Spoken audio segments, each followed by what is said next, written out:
একজন income tax lawyer হিসেবে চরমোনাই ফির ফয়জুল করিমকে আমি চোরমোনাই ক্ষীর হিসেবে অভিহিত করতে চাই। হ্যাঁ, একজন ট্যাক্স লয়ার হিসেবে আমি এটাই বলবো, কারণ সে ইনফরমেশন চুরি করেছে।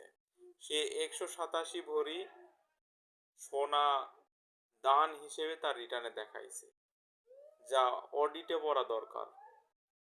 আমি এনবিআরকে অনুরোধ করব তার ফাইলটি অডিটে ফেলানোর জন্য। হ্যাঁ, তার রিটার্ন যদি অডিটের দায়িত্ব আমাকে দেয়, আমি ইনশাল্লাহ একটা পয়সাও নিব না।